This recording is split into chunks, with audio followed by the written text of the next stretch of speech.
Giuliani. Ezequiel es un ingeniero industrial, especializado en Project Manager. Tiene 20 años de experiencia en ingeniería en múltiples rubros. Tiene 8 de esos 20 años gestionando lo que sería una central de esterilización externa. Es socio fundador de Interlab. Así que es un sistema de trazabilidad que para la central de esterilización con clientes en más de 11 países. Así que le damos la bienvenida. Buenas tardes, Ezequiel. Hola, buenas tardes a todos. Gracias por estar presente. ¿Me escuchan bien? Sí, yo se escucha bien. Bien, perfecto. Bueno, en el día de hoy vamos a presentarles el concepto de trazabilidad y gestión para la seguridad del paciente. Como bien dijo Pedro, nosotros desarrollamos un sistema de trazabilidad, pero el mundo de la trazabilidad es mucho más complejo que únicamente un sistema. Entonces, vamos a tratar de recorrer los diferentes conceptos de trazabilidad desde lo más simple a lo más complejo. Vamos a iniciar definiendo la trazabilidad como concepto. Posteriormente vamos a ver la diferencia entre trazar por lote de producto y trazar por código único, también abreviado como UDI. Después vamos a ver los diferentes métodos de marcación de instrumental quirúrgico, para dar el paso siguiente a ver las características de un software de trazabilidad. Y si el tiempo nos permite, vamos a ver cómo se implementa un proyecto de trazabilidad en una central hospitalaria o tercerista. Comencemos entonces. Concepto de trazabilidad. ¿Qué es la trazabilidad? Ustedes en internet van a poder encontrar un sinfín de definiciones. A mí la que más me gustan son estas dos por su capacidad de síntesis y de impacto. Para nosotros la trazabilidad es la capacidad de reconstruir la historia de un producto o lote mediante una identificación registrada. Es decir, tener la capacidad de retroceder la cinta desde el paciente hasta todo lo que va ocurriendo reuso a reuso. Entonces, estas dos definiciones son quizás las más relevantes y las que nos determinan que es una capacidad que debemos adquirir, es decir, la tenemos que lograr. Una breve historia de la trazabilidad nos indica que en los 90 se define el concepto y es admitido por la RAE. En el 2000 empieza a tomar auge. Recuerden el famoso síndrome de vaca loca, ese prión que azotó el mundo. Ahí empiezan a entender la necesidad de trazabilidad, la necesidad de trazar alimentos. Entonces, realmente en el 2000 es donde empieza a tomar auge y fuerza el concepto de trazabilidad. Tal es así que en el 2008 aparece la palabra trazabilidad en la versión ISO de ese año, donde se define como una forma, como un sinónimo de buenas prácticas. Hoy por hoy todos conocemos la trazabilidad gracias a la pandemia, ¿no? La trazabilidad paciente cero. Realmente la trazabilidad tomó un poder muy importante en tratar de encontrar, ¿no?, los pacientes, aislar los pacientes, el contacto estrecho. Entonces realmente la trazabilidad es una palabra que se empezó a difundir muy ampliamente. Y en breve se viene en forma muy fuerte, incluso con Pedro estamos hablando antes de comenzar, se viene muy fuerte el concepto de el derecho del paciente de conocer su trazabilidad. Tal es así que el año pasado, en 2020, la FDA, por medio de una guía, obliga a todos los hospitales de Estados Unidos a trazar todo su instrumental quirúrgico con un código único. Es decir, a partir del año pasado, no es obligatorio, es sugerido, pero va a ser obligatorio que todos los hospitales tengan trazabilidad pieza a pieza. Tal es así que a la misma propuesta de la FDA se suma Europa con víspera de lograrlo en el 2027. Entonces realmente se viene muy fuerte el concepto de trazabilidad en los próximos años, de la codificación unívoca, que vamos a ver mucho el tema de la codificación unívoca.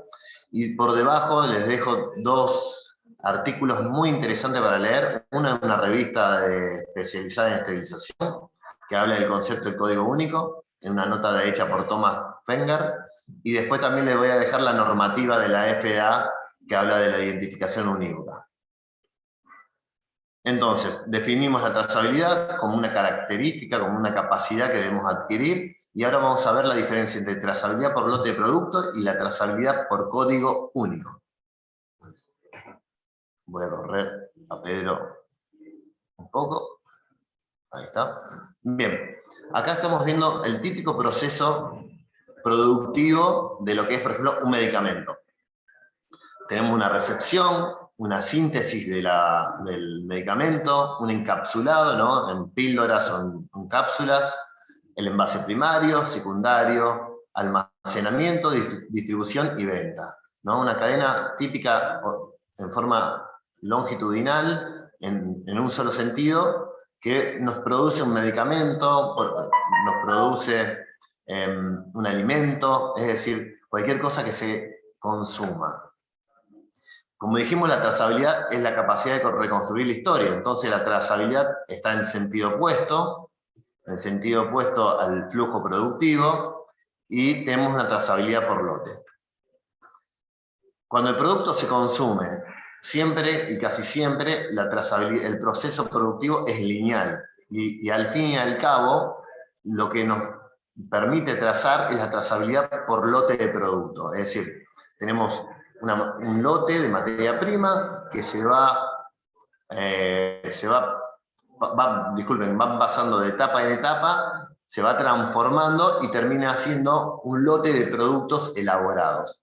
Entonces, con una trazabilidad de lote es más que suficiente. Seguramente usted está muy familiarizado en esto, porque la mayoría de ustedes son farmacéuticos. Los medicamentos son trazabilidad por lote de producto. Es decir, si tenemos un lote o nos entrega de la farmacia ibuprofeno, no es que cada una de las cajas tiene un código único, sino que tiene un lote de producto. Entonces, si nosotros tenemos, por ejemplo, un medicamento que tiene una prescripción médica, vamos a tener trazabilidad hasta el paciente, porque desde el paciente vamos a saber qué medicamento le vendimos o le entregamos, y así vamos a saber quién lo distribuyó, en qué almacenamiento estuvo, en qué condiciones se envasaron, tanto el empaque primario y secundario, cómo fue el método encapsulado, la síntesis, y después al final de todo vamos a poder trazar hasta la materia prima. Miren qué importante que es la prescripción médica, ¿no? Los medicamentos que no se venden bajo receta, nos está faltando el último eslabón, nos está faltando desde la venta hasta el paciente. Entonces realmente para nosotros el que consume un medicamento sin prescripción es la farmacia o el hospital o la clínica. Entonces no vamos a tener una trazabilidad total, sino que vamos a tener una trazabilidad parcial. Y nos va a faltar el último paso, que es el más importante. ¿Por qué le nombro esto? Porque ahora vamos a ver en forma análoga cómo es la trazabilidad de instrumental quirúrgico o dispositivos médicos, donde usted hace un esfuerzo muy importante en trazar dentro de la central de esterilización, y si no logramos al final del proceso, al final del camino, trazar qué cajas se usa en qué paciente, qué dispositivos médicos se usan en otro paciente, realmente nos va a faltar un paso muy importante en la trazabilidad. Entonces no vamos a poder tener la certeza y no vamos a tener la capacidad de reconstruir la historia desde el paciente. Recuerden que la trazabilidad nace en el paciente, nace en el consumidor, nace en el cliente. Depende de qué tipo de trazabilidad estemos hablando. ¿Por qué? Porque es en sentido opuesto al flujo productivo. Entonces, si nos falta un eslabón en la trazabilidad, vamos a tener una parcialidad de la misma. Y esta va a ser incompleta y va a ser quizás más complicada de lograrla y no va a tener la característica que estamos buscando. Entonces, algo que no mencioné, también los implantes son productos de consumo. ¿Por qué? Porque no se ingieren, pero sí se lo colocamos al paciente y no tienen un reuso. Es decir, todo lo que se usa por única vez y no tiene un reuso, para nosotros es trazabilidad de consumo. Todo lo que se reutiliza es trazabilidad de reuso. Bien, entonces ahora,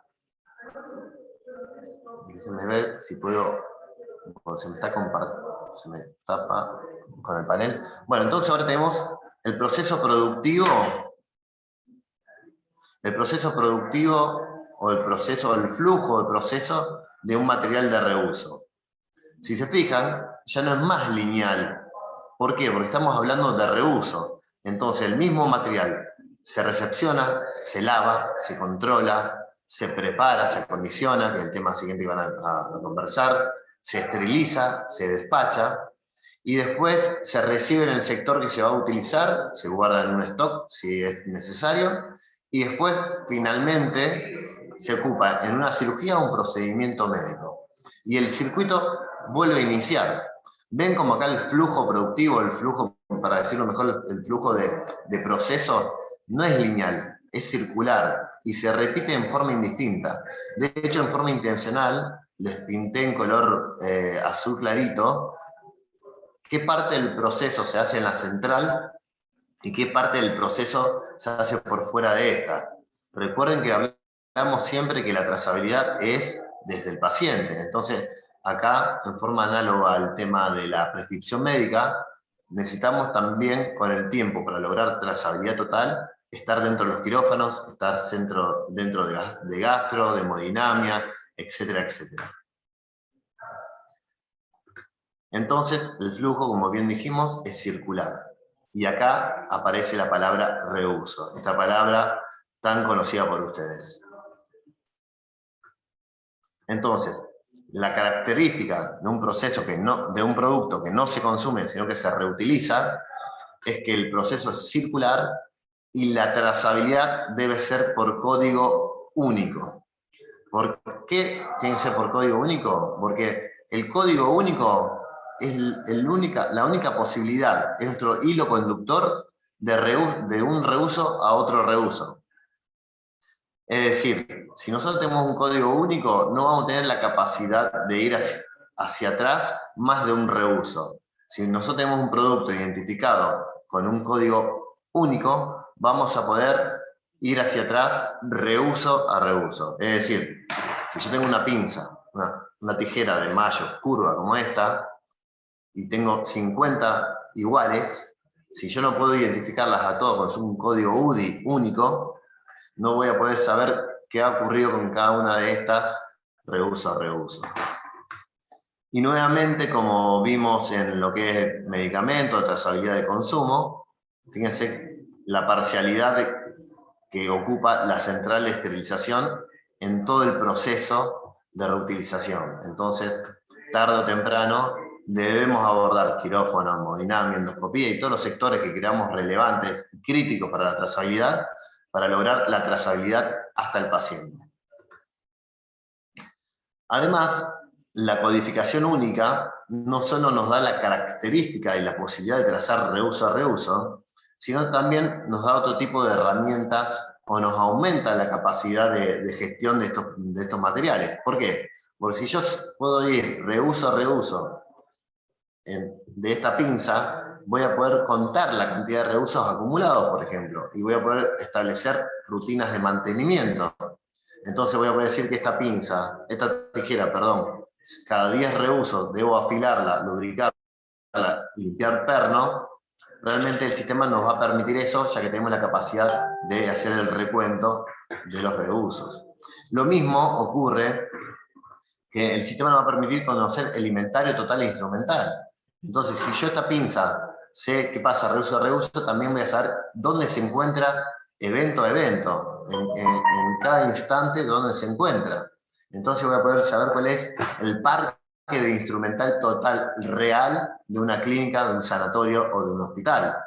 Lo mismo ocurre con la gestión de reuso controlado, ¿no? Si yo quiero un monopolar, decirle que lo voy a usar 10 veces, si no lo tengo codificado en forma unívoca, no voy a tener la posibilidad de trazar, de establecer la cantidad de reusos hasta máximos. Piénsenlo de cómo hacen habitualmente. Habitualmente agarran un monopolar y le van haciendo líneas reuso a reuso. Es una forma de trazar en forma unívoca, ¿no? Porque al hacer una línea, están trazando en forma única a este monopolar. Obviamente con un sistema informático tenemos una herramienta más poderosa y vamos a tener una alternativa diferente. Y así también vamos a poder calcular los costos de reuso. Muchas veces ustedes se encuentran defendiendo por qué comprar ciertos dispositivos médicos que son más costosos frente a otros más económicos. Dejemos de lado el entendimiento técnico, que eso excede a lo que es el concepto de trazabilidad. Pero muchas veces la forma de defender la compra de dispositivos médicos más costosos es justamente mostrar a la dirección médica de que ese dispositivo médico dura mucho más en promedio que otros dispositivos médicos. Entonces, el costo de reuso, al prorratear el costo de adquisición más los costos de mantenimiento, dividido cantidad de reuso, va a ser menor que quizás el producto de menor valor de adquisición. O puede ocurrir al revés. Estamos viendo si nos conviene o no conviene comprar productos de mayor costo y a lo mejor nos encontramos que la vida útil es similar. Entonces los costos operativos del más económico van a ser menor reuso. Entonces, la codificación única no solo nos va a dar mayor alcance y potencia en lo que se refiere a trazabilidad, sino también nos va a abrir un abanico de herramientas adicionales que nos van a mejorar la gestión y nos van a dar mejores funciones operativas. Entonces, en el mundo de la central de esterilización, vamos a tener productos de marcación necesarios de marcar en forma unívoca, y a ver otro grupo de productos que no va a ser necesario marcarlo en forma unívoca, porque los vamos a considerar como materiales de consumo. ¿A qué me refiero? Por ejemplo, supongamos que ingresa una caja para una cirugía de una ortopedia, para una cirugía específica. Doctor tanto, paciente tanto. Esta caja no hace falta trazarla en forma unívoca, porque para nosotros va a ser un producto de consumo. ¿A qué me refiero? Va a ingresar, se va a trazar en todos los procesos, se va a ocupar en un paciente, y esta caja quizás nunca más vuelva al hospital. Entonces, ¿tiene sentido trazar en forma unívoca esa caja? No. Pero ¿qué pasa si esa caja es parte de un banco de ortopedia? En Argentina los bancos de ortopedia no son algo muy difundido, pero en otras partes muchos hospitales y clínicas, sobre todo las especializadas en traumato, tienen su banco propio de ortopedias dentro del hospital. Entonces ahí sí tiene sentido identificar las cajas en forma unívoca porque la vamos a ocupar una y otra vez. Lo mismo ocurre con los consumibles. Si nosotros vamos a producir gasas, apósitos, vendas, y los vamos a consumir en una práctica quirúrgica, sería ilógico trazar en forma unívoca una gasa. Entonces ahí la trazabilidad es trazabilidad genérica. Porque lo único que nos importa es justamente pensarlo como se ve, voy a usar el puntero, la pluma, pensarlo de esta forma, ¿no? Cajas de arrendamiento, de ortopedia, consumibles, etc. Para nosotros es un flujo lineal, porque nos importa la recepción, lavado, preparado, esterilización, despacho y cirugía. Y más nada.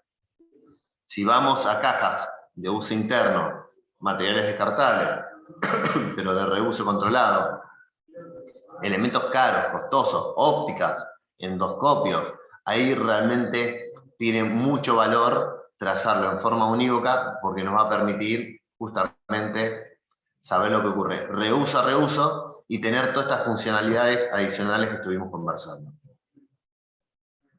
Entonces, la primera conclusión que vamos a hacer, la trazabilidad es una capacidad que debemos adquirir. La codificación por lote alcanza solo un reuso y lo debemos pensar para productos que es de consumo. El código único, UDI, como se dice, nos maximiza el alcance a todos los reusos y lo debemos pensar para los productos que se reutilizan una y otra vez. Y finalmente, la codificación unívoca nos va a permitir saber establecer ciclos de mantenimiento, establecer vida útil, hacer un control estricto de inventario, de decir, la única forma de decirle a esta pinza que es parte de esta caja es identificarla en forma unívoca. Entonces, si esta pinza queda igual a otra y lo queremos colocar en otra caja, nos va a decir, no, esta pinza en particular pertenece a esta caja. Y así también evaluar costos y otras cuestiones. En el universo de trazabilidad tenemos dos grandes dos grandes ejes complementarios. Por un lado tenemos la identificación de los materiales, esta identificación única de los materiales, que es lo que vamos a ver a continuación. Cómo identificamos una a una las piezas. ¿Cómo puede ser? Por medio de la marcación láser, por medio de microetiquetas, por medio de radiofrecuencia. Y por otro lado tenemos el sistema de trazabilidad. El sistema de trazabilidad en realidad lo que es el medio que le da lógica al concepto de marcación unívoca. Es decir, nosotros marcamos en forma unívoca para tener un sistema, sea informático o sea manual, o en papeles o en Excel, que nos permita llevar a cabo la trazabilidad. Entonces, una cosa siempre va de la mano de lo otro. Lo importante que le quiero comentar es que cuando yo me refiero a sistemas de trazabilidad, me refiero a sistemas informáticos, a sistemas en papel, a sistemas orales. El oral ya hoy no se ocupa más, pero es un sistema de trazabilidad. Es decir, son dos grandes ejes en lo que es el mundo de la trazabilidad, pero una va de la mano de la otra. Y la marcación sin un sistema de trazabilidad no tiene sentido, y los sistemas de trazabilidad sin un sistema de marcación, si queremos tener una trazabilidad reuso, tampoco tiene sentido.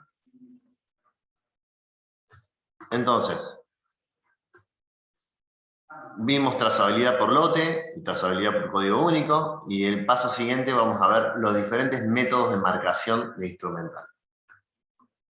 A nivel mundial existen 5 grandes métodos de marcación. En el top de 3 de ellos tenemos la microetiqueta, que lo vamos a ver a continuación, que es lo que tengo aquí en mis manos. La microetiqueta es una forma de marcación. El grabado láser es otra forma de marcación de instrumental quirúrgico. Bien. El RFID, la radiofrecuencia, es otra forma de marcación. Podrán ver.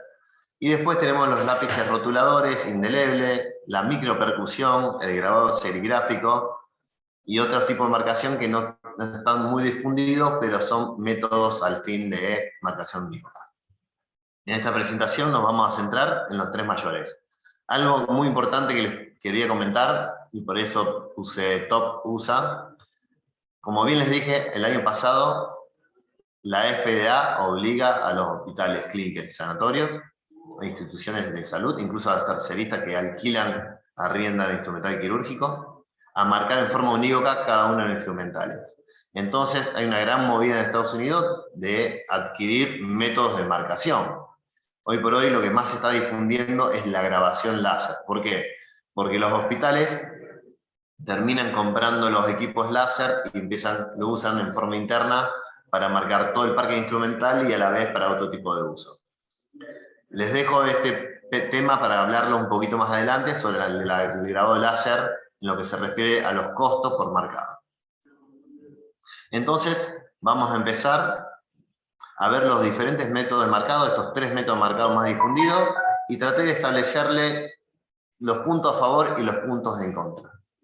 La microetiqueta, que la que vimos, es muy fácil, una gran desventaja es que es muy económica, es muy fácil de adherir, y a la vez es muy práctica, porque no necesitamos equipamiento, no necesitamos grandes prestaciones para poder adherirla al instrumental. No requiere un lector especial de código, está aprobado por la FDA para marcación biomédica, no favorece el biofil. ¿Por qué les remarco esto? Porque no es como los marcadores de instrumental que tanto daño hicieron en las prácticas quirúrgicas, donde el marcador se levanta y en el adhesivo se anclaba un montón de materia orgánica, el lavado no se quitaba, y eso fue un foco muy importante de infecciones y de problemas quirúrgicos. Esta microetiqueta tiene otra tecnología, se adhiere el material y soporta reuso, no se despega. Entonces, si nosotros tenemos algún tipo de duda o algún tipo de problema, la podemos remover y pegar otra. Y lo que tiene también esta microetiqueta, que es ideal para la marcación de material descartable, porque como es tan práctica y tan económica utilizarla, la pegamos en el instrumental quirúrgico y podemos llevar a cabo la marcación. ¿Qué tiene en contra la microetiqueta? Por un lado que se desgarra mecánicamente y obviamente tiene una vida útil acotada.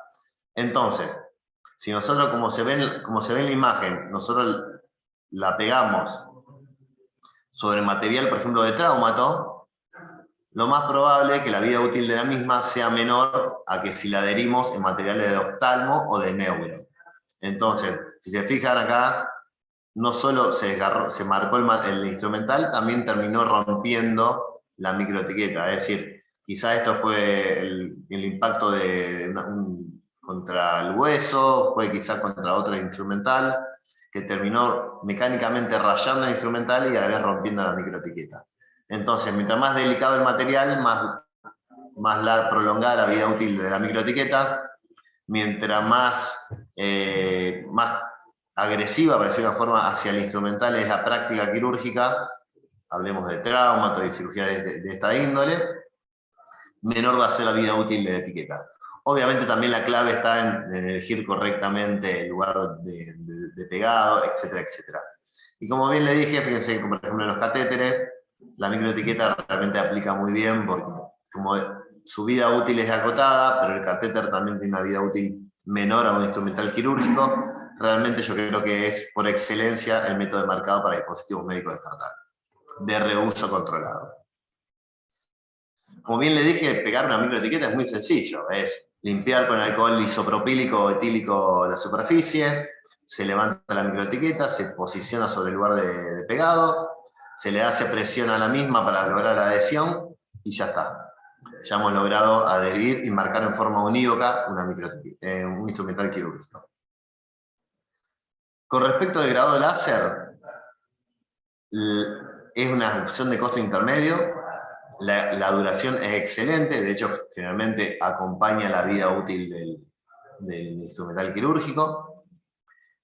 Algo que está pasando mucho en el mercado es que los instrumentales, sobre todo los instrumentales de primera línea, ya vienen con su código Datamatrix incorporado desde fábrica, por lo cual eso nos permite ya directamente ocuparlos por medio de un lector.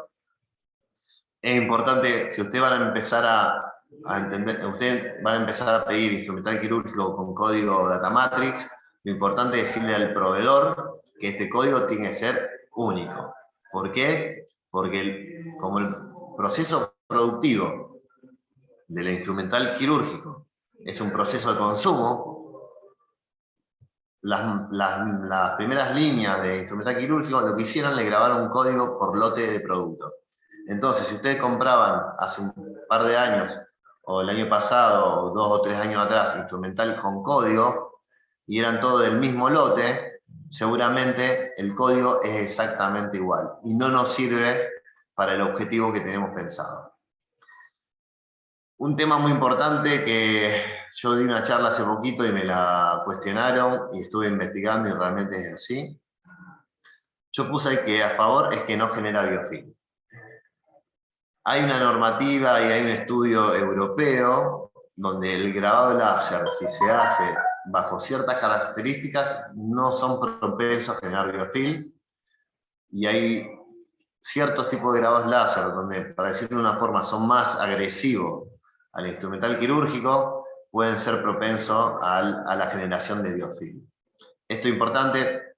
Yo entiendo que si vamos a grabar con láser lo vamos a hacer bien, entonces es un punto a favor. Pero me corrijo porque realmente se me cuestionó este punto en la última disertación que di, y realmente estuve estudiando y sí, efectivamente, si el grabado de láser no está correctamente realizado, puede ser una fuente de anclaje de materia orgánica y por ende podemos tener biofilm. Y después otra ventaja que tiene el grabado láser es que se puede reconstruir métrica, podemos grabar las iniciales del hospital, el número de la caja que pertenece, realmente nos daría mayor posibilidad más allá del código de identificación único. ¿Qué tiene en contra? En contra tienen que vamos a requerir o de comprar un equipo láser o contratar un servicio de marcado. Entonces vamos a necesitar siempre un equipamiento para poder marcar instrumental, lo cual nos termina generando un problema operativo y logístico. El grabado láser no se lee con cualquier lector convencional, como la microetiqueta. El grabado láser se leen con unos lectores especiales, que acá estamos viendo un ejemplo de ellos, ¿no? Unos lectores especiales que son DPM, que leen directo en pieza. Estos lectores lo que tienen es la capacidad de quitarle el contraste al brillo del reflejo del lector y pueden leer mejor el código. Es decir, con un lector convencional no vamos a lograr una buena lectura de un código grabado en un instrumental quirúrgico. Entonces vamos a necesitar lectores especiales. Son más costosos, son más complicados de conseguir en el mercado, pero tampoco estamos hablando de algo que sea inviable o imposible. De hecho, esta foto es de un cliente en Buenos Aires que tiene todos los lectores de DPM. Algo que tiene el grabado láser que no aplica a plásticos blandos y a siliconas, entonces nos queda un mundo de instrumental por fuera del grabado. Y después hay que tener mucho cuidado con lo que se refiere al tratamiento post-grabado, porque si hacemos una grabación y generamos un canal ferrítico en el grabado, vamos a tener una oxidación post-grabado, que ahora es el tema siguiente que vamos a conversar. Fíjense, acá estamos viendo un grabado de un proveedor argentino de instrumental quirúrgico. Si le hacemos zoom, lo primero que nos vamos a encontrar, ¿no?, con un microscopio, con este tipo de grabado. Si seguimos haciendo zoom, vamos a empezar a ver los píxeles. Y después con el tiempo, si seguimos haciendo nuevamente zoom, nos vamos a encontrar con esto.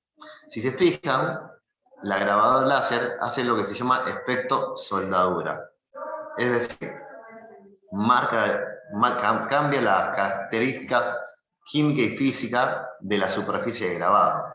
Esto es lo que les comentaba, que como estamos atacando la superficie, que es justamente la capa pasiva, la capa inoxidable, si el grabado penetró esta capa, rompió esta capa, vamos a tener posibilidades de generar perdón, un efecto de oxidación a futuro. Fíjense que acá estamos viendo justamente oxidación, ¿no?, posterior de un grabado. Acá lo vemos como si fuera una herida que se está curando, ¿no? Brota, efectivamente brota del grabado, y el grabado, ven acá cómo se ve bien el efecto, este es el efecto bien soldadura que les comentaba. Entonces realmente una de las características del grabado láser es que después hay que hacer un tratamiento posterior para evitar la oxidación. No es complejo, no es complicado, pero sí hay que tener este cuidado. De hecho, existen test ferríticos, que es un químico que cambia de color, básicamente, que nos permite hasta incluso ver si hemos dañado justamente la capa pasiva. Si encontramos hierro en la superficie de grabado, significa que debemos hacer un tratamiento porque vamos a tener seguramente oxidación. Entonces, lo más complicado en lo que es grabado no es solo adquirir el equipamiento del servicio de grabado, sino también tener la cautela de hacer un post-tratamiento de limpieza y repasivado una vez grabada la pieza. Acá podemos ver diferentes tipos de equipos de grabado. Si ustedes quieren comprar un equipo de grabado, tiene que ser un equipo de estas características, es decir, tenemos que trabajar con un equipo de clase 4, de fibra, 20 y 40 watts de potencia, perdón, y nuestra recomendación es que tenga protección y filtro de absorción de gases. ¿Por qué? Porque le va a dar la seguridad de que no va a haber un accidente en el proceso de grabado. Recuerden que el grabado es un láser que no se ve, entonces muchas veces puede generar un tipo de accidente laboral. Y también ocurre que si estamos grabando y no tenemos la protección de las gafas especiales para láser, o no tenemos la gaveta como se ve en la imagen de la izquierda, que aísla el láser, si un haz de láser rebota y tenemos la mala suerte que nos impacta en el ojo, podemos tener hasta incluso una pérdida parcial o total de la visión. Les voy a mostrar un video de cómo se graba un instrumental quirúrgico. ¿Ven? Ahí el láser no se ve, pero está grabando en este momento. Un proceso de grabado lleva alrededor de 10, de 20 segundos, depende del tipo de grabado. Esto es una grabadora láser abierta, es lo que les comentaba, que hay que tener ciertos cuidados, porque en este momento está grabando y si ponemos las manos entre medio de la grabadora y el instrumental, podemos tener una lesión en la mano del operador. Pero fíjense que no es nada complejo, no es nada realmente imposible. Se graba, es rápido y después se tiene que hacer el repasivado de la pieza. Esa del video, el equipo es el que estamos viendo a la derecha. Entonces, un equipo de grabado láser, necesitamos un equipo de clase 4, de fibra, entre 20 y 40, y nuestra recomendación es justamente que tenga, como la imagen de la izquierda, protección y filtro. Como tercer método, tenemos el RFID. Es un método que se está difundiendo a nivel mundial. No es lo que todos nos imaginamos, que pasamos por la caja, por un borde, por una puerta, por una antena o por un conjunto de antenas. Todos creemos que el RFID, uno pasa con la caja por una puerta y se lee todo automáticamente. No es así. Sí es muy útil, por ejemplo, en el lavadero, es muy útil en otro tipo de rubros, pero en el rubro nuestro no es como creemos que puede ser. Ahora lo vamos a ver a continuación. Entonces, ¿qué tiene a favor? No requiere tocar el instrumental.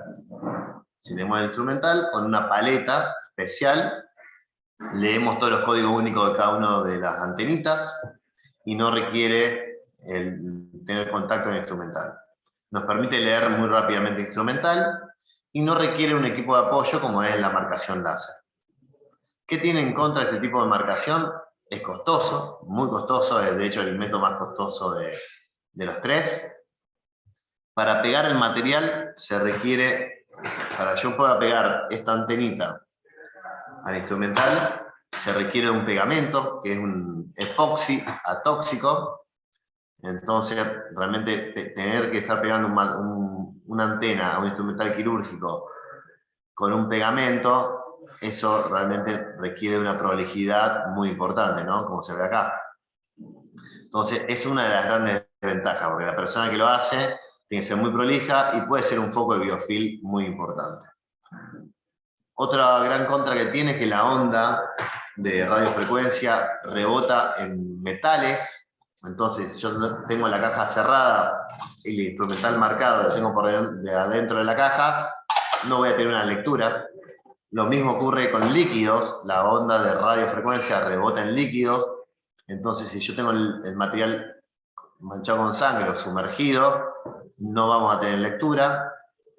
El alcance de la lectura se tiene que hacer entre 40 y 60 centímetros, con lo cual tengo que estar muy cerca.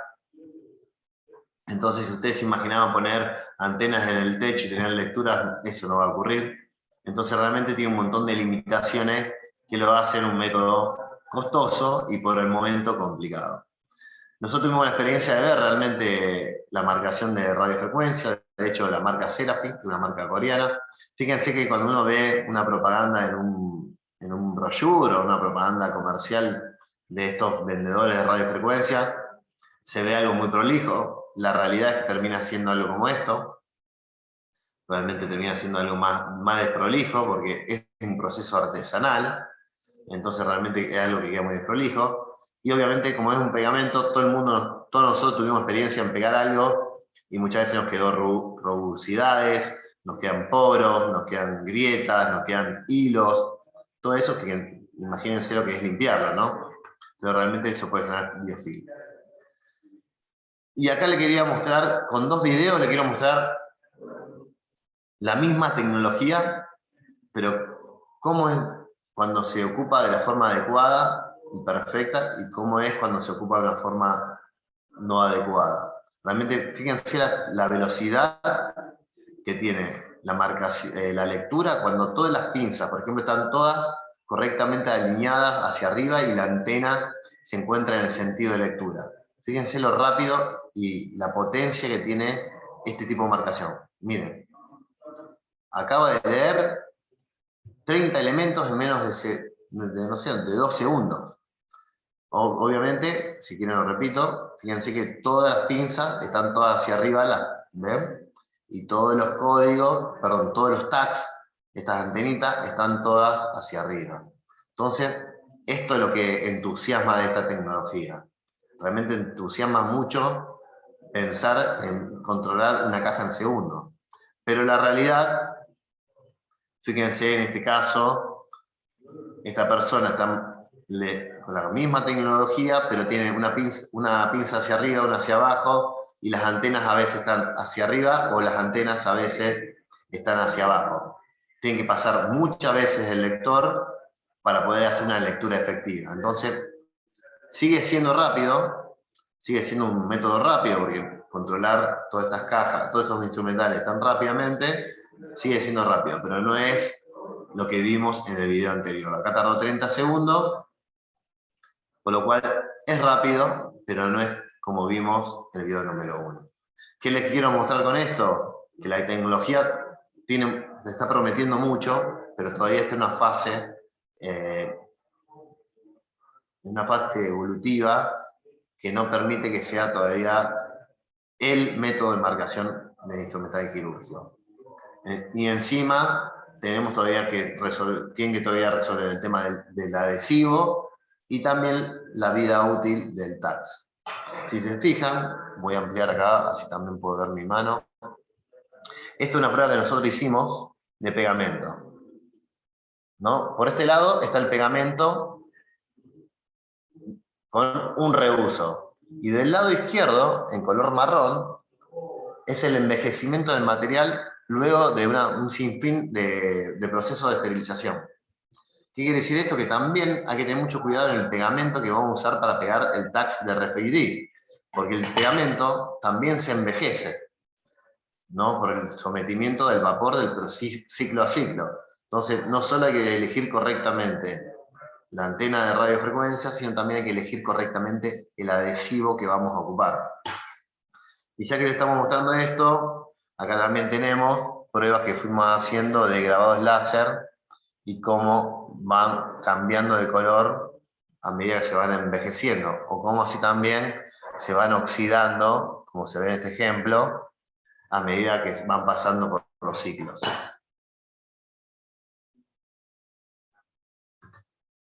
Bueno, después tenemos otros métodos, que los voy a obviar, que son la marcación por micropercusión, que es básicamente con un punzón golpear la superficie del material y hacer una mueca, una bolladura, para decirlo, porque es una deformación plástica, y generar un código de lectura. Y después está por el medio de stencil la marcación por electrólisis.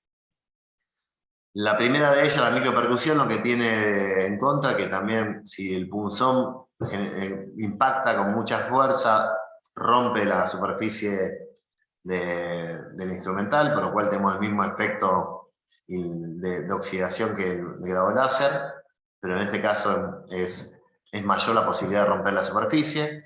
Y el método de grabación serigráfica es muy bonito, pero la duración útil del mismo es muy baja. Por eso estos dos métodos no son muy difundidos. Y lo más importante para mí es... lo más importante para mí es justamente esta matriz. ¿Por qué esta matriz para mí es lo más importante? Porque ustedes al momento de elegir un método de marcación deben evaluar un montón de criterios de análisis de métodos en base a su realidad. Deben evaluar cuánto es el costo por marcación por unidad de marcado, la duración, la simpleza, la velocidad de lectura, resistencia, etc. Y como pueden ver acá, yo traté de pintarle de color, en color verde. En este caso, el costo operativo, el costo por marcación unívoca por pieza es menor en la microetiqueta, en el láser intermedio y en el RFID es el mayor. En duración es al revés, ¿no? La microetiqueta es la que menos dura, el que más dura es el láser y después el RFID, en el medio entre la micro y el láser. Es decir, si ustedes se fijan, no hay un método por excelencia que nos diga que un método es mejor que otro. Es por ello que muchas instituciones que quieren marcar todo el instrumental terminan abordando la marcación unívoca por varios métodos en lugar de elegir uno solo. Por ejemplo, puede ser que algunas instituciones marquen todo el instrumental con láser y los materiales delicados y de reuso controlado lo hacen con microetiqueta y así hacen una combinación de métodos. E incluso, yo les comentaba que esta tabla multicriterio en realidad es muy personalizada y la tienen que hacer ustedes en forma personalizada porque puede ocurrir que lo que yo les marqué acá, que el láser es un costo intermedio, quizá puede ser la opción más económica o la más costosa. ¿Por qué? Imaginemos que compramos un láser de $10.000 y vamos a marcar un solo elemento. Entonces, el costo de marcación de este elemento es $10.000. Pero si vamos a marcar 10.000 instrumentales, el costo de marcación es $1. Es decir, estoy prorrateando el costo del láser en base a la cantidad de marcaciones que hagamos. Entonces el láser, a los fines del análisis, para algunas instituciones de 3.000, 4.000, 5.000 elementos, puede ser un costo intermedio, pero cuando ya tenemos 10.000, 15.000, 20.000 instrumentales quirúrgicos a marcar, ya puede incluso hasta ser más económico que la microetiqueta en el costo por unidad de marcado. Y por esto yo les comentaba que Estados Unidos está eligiendo el láser como método de marcación de su instrumental. ¿Por qué? Porque en Estados Unidos cualquier clínica, cualquier hospital, no baja las 5.000, 6.000, 7.000, 8.000 piezas. Es decir, generalmente un hospital chico, una clínica chica, tiene la misma cantidad que un hospital grande de Latinoamérica. Entonces para ellos es muy económico el costo de la unidad. Entonces por eso están eligiendo el método de marcación por láser, porque realmente le es más económico comprar el equipo y marcar las piezas gracias al gran volumen de instrumental que tienen las clínicas. Y lo mismo ocurre con la velocidad de lectura. Yo acá en esta matriz le puse, a modo de ejemplo, que el RFID puede ser en velocidad de lectura el más rápido o el más lento. Todo depende de su proceso. Si ustedes tienen cajas pequeñas y pueden acomodar la instrumental en forma adecuada con todos los tags de RFID hacia arriba, la lectura va a ser como el video número 1. Pero si sus cajas son cajas grandes, donde el instrumental está muy compactado, van a tener que desarmar la caja para lograr la lectura. Entonces va a terminar siendo un método lento de lectura. Entonces, cada uno de ustedes tiene que hacer su análisis y evaluar realmente en forma única y personalizada cuáles son los métodos más costosos, más duraderos, de mayor velocidad, más resistentes, etcétera, etcétera. Entonces, como conclusión número 2, no existe un método ideal en marcación instrumental. Todos los métodos tienen ventaja y desventaja, eso es claro. Y lo más probable es que su sistema de trazabilidad debe admitir múltiples métodos de marcación, porque seguramente no van a elegir un solo método de marcado.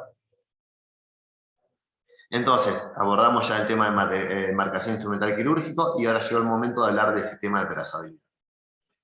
Los sistemas de trazabilidad que ustedes deben elegir deben ser de trazabilidad total hasta paciente. Es decir, cuando usted piensa en vamos a hablar de un software de trazabilidad.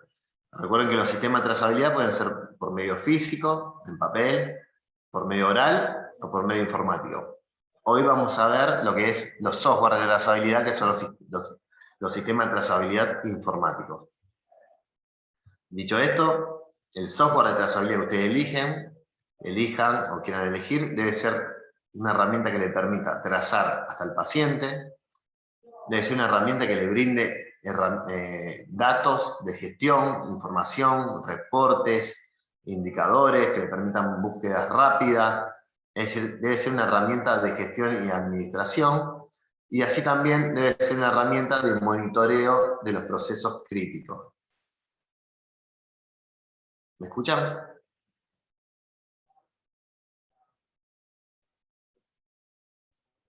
Bien. Sí. Pedro, se me quedó sin... No, se escucha bien ese. ¿Me escuchan? Me quedé sin batería en el... Se escucha ese, ¿eh? ¿Se escucha bien? ¿Vos nos escuchás? Va. ¿Me escuchás vos? Perdón, tengo un problema técnico. ¿Me escuchan? Hola, ese, ¿me escuchás? Sí, ¿me escuchan? Sí, te escuchamos bien. Ah, perdón, quizás se me corta porque estoy con poca batería en el auricular, en el micrófono. Bien, como bien le decía, el sistema debe permitir el monitoreo de los procesos críticos. ¿A qué me refiere? Monitorear el proceso de lavado, monitorear el proceso de termodesinfección, monitorear el proceso de esterilización. Si se puede hacer en tiempo real y en forma automática, mejor. Y como tienen que elegir un sistema de trazabilidad total hasta paciente, sí o sí el sistema debe abarcar la central de esterilización, consultorio, quirófano, farmacia, hemodinamia, endoscopía, y todos los sectores que ustedes realmente deseen trazar un procedimiento hasta un paciente. ¿Qué es lo que tienen que tener en cuenta al momento de elegir un sistema? Tecnología, alcance, simpleza, soporte. Esto es quizás tan importante como el sistema, el soporte, el mantenimiento y la mejora. La experiencia del proveedor y los costos de adquisición y de vida útil del producto. Si comenzamos a hablar de la tecnología, existen en el mercado dos tipos de sistemas. Los sistemas web, que son sistemas nuevos, son sistemas lo que nos estamos familiarizando todos, y existen sistemas de escritorio, que son los sistemas más viejos que van quedando en desuso y de tecnología obsoleta. Mi recomendación obviamente es que si van a elegir un sistema, elijan un sistema de última generación, un sistema web que les permite la aplicación online, que les permite expandirse rápidamente, que son más seguros, más fáciles de mantener, y le permiten el uso de smartphone, tablet, etcétera, etcétera. Los sistemas de escritorio son de tecnología obsoleta, por lo cual son sistemas que están muriendo, para decirlo de alguna forma, ya que todos los programadores están migrando a otro tipo de tecnología. Tienen una dependencia de su proveedor para escalarlo, porque se instala en cada una de las computadoras. Entonces, se le rompe una computadora, tienen que llamar a su proveedor para que le instale el sistema nuevamente. Quieren poner el sistema en otro sector, deben llamar al proveedor. Le pasa un problema en una computadora, tienen que llamar a su proveedor. En vez de los sistemas web, directamente se ejecutan desde un explorador de internet, se pone un dominio y ya funciona. Entonces, mi recomendación en ese sentido, si elige un sistema, que sea web. Esto es un ejemplo de un sistema, ven donde se ve la pantalla y los elementos tecnológicos. El alcance, como lo vinimos conversando, tiene que ser de alcance total, tiene que permitir la trazabilidad por código único o la trazabilidad por lote. Ambos tipos de trazabilidad son necesarios para ustedes, entonces el sistema lo debe permitir. Debe permitir trazabilidad hasta el paciente, como bien dijimos, y también debe permitir el uso de todos los métodos de marcación existentes en el mercado. En forma adicional, si el equipo se puede conectar a esterilizadores y lavadoras, nos da una potencia mayor, y a la vez también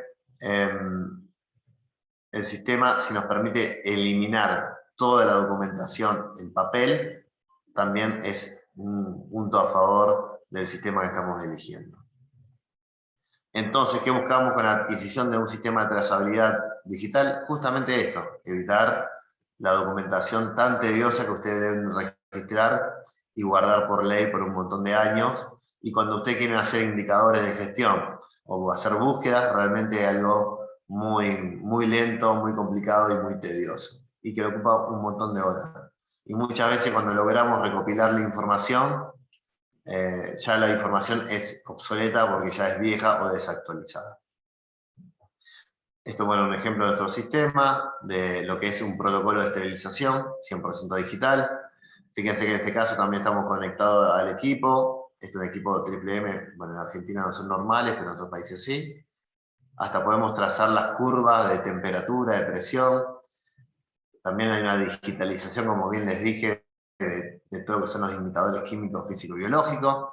Si se pueden conectar a incubadoras también es mejor, pero fíjense como cada producto deja de estar escrito en un acta, en un papel, y cada producto va a tener un protocolo de esterilización que avala que se esterilizó en tiempo y forma. Como bien le dije, el sistema de trazabilidad debe tener todas las funciones y todo el alcance. Entonces el control de inventario de una caja debe ser parte del sistema, ¿no? Que nos permita controlar la caja, ver fotos, ver si está completo, incompleto, ¿no? Que nos permita también saber qué ha ocurrido en el reuso anterior. Esto es algo muy importante. Muchas veces seguramente a ustedes les pasa que tienen un faltante en una caja y no saben si ese faltante es nuevo, viejo o cuánto hace que ocurrió. Entonces el sistema de trazabilidad debe permitir saber, ¿no?, el reuso y los faltantes que son acumulados. Fíjense como acá el código único es fundamental, ¿no? Saber que identificar en forma unívoca también nos va a permitir eso, saber que si faltó esta pinza, cuándo faltó. E incluso vamos a ver en qué cirugía se perdió. Entonces, ven cómo va tomando relevancia ir en búsqueda del código único. No estoy diciendo que no se puede trazar sin identificar en forma unívoca los materiales. Lo que estoy diciendo es que la trazabilidad con un código único realmente nos amplía radicalmente el alcance de la herramienta. Como foto. Fíjense este detalle de esta foto. Si nosotros podemos trazar con un sistema, controlar la caja, también hasta vamos a poder imprimir una etiqueta que diga caja completa o incompleta, y esta etiqueta va a acompañar hasta su uso en quirófano.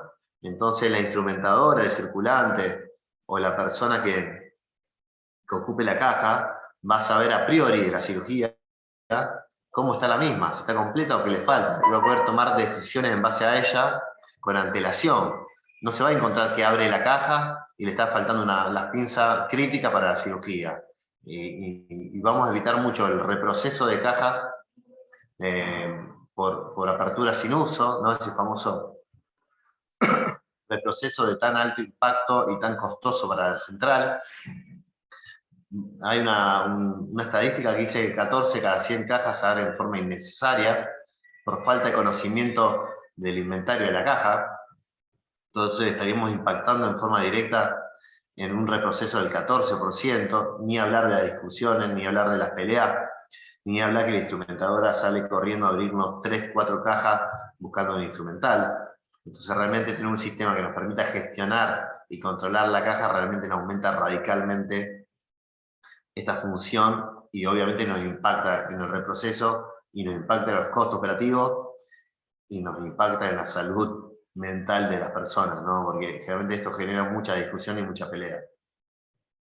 Como bien les dije, también tener un sistema con un alcance al control de reuso de materiales descartables nos permite justamente esto, ¿no? Determinar políticas de reuso, le da el dominio a ustedes de establecer cuántas veces quieren reutilizar un dispositivo médico, y el sistema solo se encarga en controlar, y no solo en controlar, sino alertar en este caso que estamos llegando al último reuso, ¿no? Entonces realmente esto no solo nos permite después en el próximo reuso descartarlo, sino también nos permite decirle al especialista que establecimos 6 reusos y estamos justamente en el 6º reuso. Si nosotros tenemos el sistema integrado con la agenda quirúrgica, también nos permite trabajar al ritmo de la agenda quirúrgica, ¿no? Establecer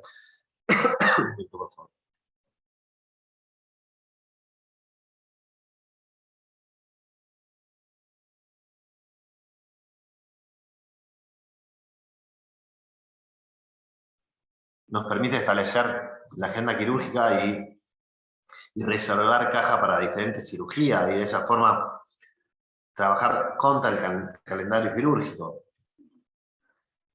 También tener un sistema de trazabilidad nos debe permitir justamente esto, no solo saber la existencia que tenemos disponible, sino también la ubicación exacta. En este caso podemos ver en este depósito hasta en qué estantería se encuentra, ¿no? Realmente un sistema de trazabilidad nos aumenta la potencia de saber la posición exacta de cada caja, de cada dispositivo médico, de cada pinza. Y así el sistema nos permite un montón de funcionalidades adicionales en el sentido de búsquedas rápidas, ver en tiempo real los procesos de esterilización, si ha fallado un equipo, ver incluso el motivo de la falla.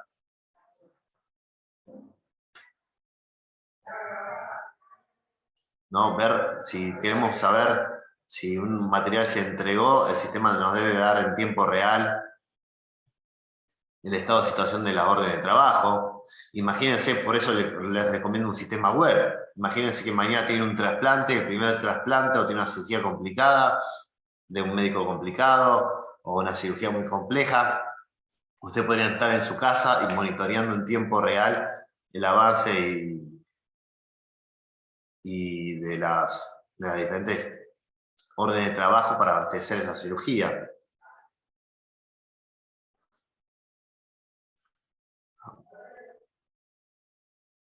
Y así poder ver estadísticas, ¿no? Indicadores, todo lo que sea información.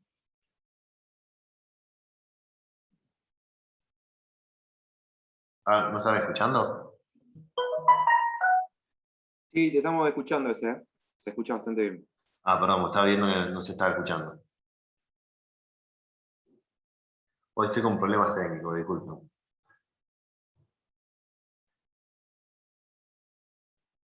Bien, podemos ver estadísticas, podemos ver todos indicadores. Es decir, el sistema nos debe nutrir de información, para poder gestionar la central en tiempo real. Y así también nos debe permitir gestionar y generar y calcular costos por estándar, costos por unidad, costos ABC. Es decir, debe ser una fuente de información en tiempo real e inmediata para la toma de decisión, ¿no? No existe gestión si no hay información. Esa es una de las leyes de la gestión. Entonces el sistema nos debe nutrir de un montón de información para ello. Bien, ahora uno de los puntos que yo les mencioné es que el sistema debe ser simple de utilizar. Me gustaría mostrarles diferentes videos de los procesos más críticos que se generan en la central. Está el control armado de cajas, la carga de los esterilizadores, el manejo de bodega estéril y las entregas de carro de cirugía. A continuación les voy a mostrar un video de cómo se controla una caja por medio de un sistema informático. Yo lo puse en cámara más rápida para que sea más rápido. Fíjense, primero se escanea el técnico que va a controlar la caja. Luego va a escanear la microetiqueta de la caja. El sistema le va a decir, bueno, comienza a controlar la caja.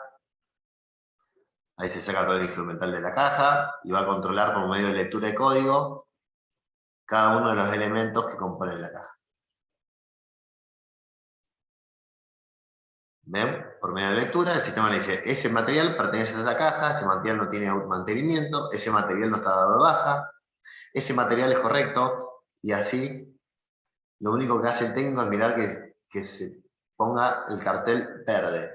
Si el cartel es verde, significa que ese material pertenece a esa caja y es apta para esa caja. Si el cartel es rojo, significa que hay una incidencia reportada, que puede ser que ese material requiera mantenimiento, que ese material fue dado de baja de esa caja, que ese material pertenece a otra caja, etcétera, etcétera. Entonces simplifica mucho la labor del técnico. Hasta incluso el técnico podría no tener ni siquiera capacitación sobre esa caja, sobre ese conocimientos técnicos, porque se automatiza por medio de la lectura del código único. De hecho, si se fijan, en este ejemplo, el técnico escaneó todo el material y se da cuenta que le está faltando un instrumental. Lo busca y lo encuentra y lo lee. Y ahí efectivamente termina con el control de la caja. Después el sistema permite imprimir el inventario, si queremos, de ese reuso. Y finalmente lo que se imprime es la etiqueta de trazabilidad junto a la etiqueta de caja completa o incompleta. ¿Ve cómo se simplifica uno de los procesos más importantes? Después, el control, fíjense, esto es el control de la carga de un esterilizador. Se escanea el técnico, escanea el equipo que vamos a cargar, y después lo que hace, simplemente escanea todo el material que está cargando dentro del autoclave. Se elimina el libro de esterilización, y esto es lo que se hace carga a carga. Después, si nosotros estamos conectados al equipamiento, se vincula la carga pendiente al proceso que comienza. Si el proceso que comienza termina correctamente, se libera la carga. Si el proceso comienza falla, se bloquea el avance de la carga. Esto, por ejemplo, es posicionar una caja en una estantería, en una bodega estéril. Se escanea el técnico, escanea la ubicación donde va a guardar la caja, o las cajas, o los elementos, y después escanea todo el material que va a mover a esa posición. Ven como el cartel verde siempre aparece como indicador de que si estamos haciendo bien algo o estamos haciendo mal. Entonces, fíjense como en 3 simples pasos hemos logrado no solo saber lo que tenemos en bodega estéril, sino también en qué posición se encuentra. Y después, bueno, si trabajamos con entregas de carro a las diferentes cirugías, nuevamente el técnico se escanea. Ven que acá en los sistemas informáticos siempre queda registrado quién hace las cosas. Escanea el carro que vamos a llenar, y después finalmente lo que se hace es escanear todo el material que se está ingresando al carro. Entonces, como podrán ver, los sistemas informáticos, si son simples, atraviesan el proceso de punta a punta. No son una tarea más en la jornada laboral del técnico, no son un registro digital, sino que el sistema va acompañando el proceso y va validando que las tareas se hagan como corresponden. Entonces, los sistemas simples se ocupan en forma continua durante la jornada laboral y son una herramienta de trabajo, y los sistemas complejos son una tarea más en la rutina diaria y generalmente se hacen a desgano o al finalizar el trabajo. Bueno, después, como decía, cuando eligen una herramienta de un software, también tienen que elegir que tengan un soporte técnico, porque van a requerir, todo sistema requiere de soporte, tanto para cuestiones propias e inherentes al sistema, como así también en apoyo a los problemas de redes, problemas de impresoras, etcétera, etcétera, como así también van a requerir mejora, van a requerir asistencia en lo que es uso del sistema. Entonces, cuando elijan un sistema informático, realmente elijan también un sistema que tenga soporte, mejora, actualización, y evalúen los costos que conlleva todo eso.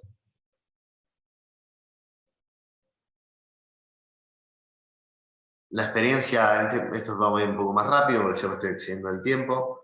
La experiencia del proveedor debe ser importante. La recomendación siempre es que elijan proveedores especializados en este rubro, porque lo que ustedes hacen es complejo y por lo cual el entendimiento de ello es complejo. Y los sistemas de trazabilidad mal iniciados por falta de conocimiento se arrastran los problemas durante la vida del producto, y también la potencia del producto está determinada en base a ello. Entonces, si eligen sistema, la recomendación es que sean sistemas ya probados en el mercado y en el rubro. Y finalmente, evalúen los costos de lo que es el hardware necesario para implementar, los costos de implementación, de soporte, de actualización, los consumibles, evalúen los costos de la marcación de instrumental de dispositivos médicos, evalúen los costos de reinducción, de capacitación de nuevos sectores, evalúen los costos de integración con equipamiento, esterilizadores, incubadoras, evalúen los costos de integración con otros sistemas informáticos. Es decir, no existe software gratuito. Todo tiene un costo, y si se lo dan gratis significa que no tiene el valor necesario para darle un precio.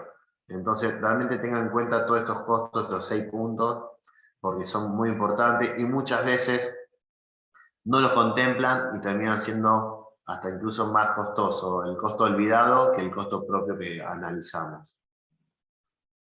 Bien, ¿cómo se implementa un sistema de trazabilidad? Un sistema de trazabilidad se implementa en 6 pasos. El armado de la base de datos inicial es acá donde se necesita de su labor, ¿no? En la conformación de la base de datos inicial donde hacemos la base de datos de productos, de inventario de caja, de sectores, de usuarios. Realmente esta base de datos se trabaja con la jefatura de esterilización, se arma en un formato Excel, en nuestro caso, y se migra al sistema. Después hay una tarea de armado de redes.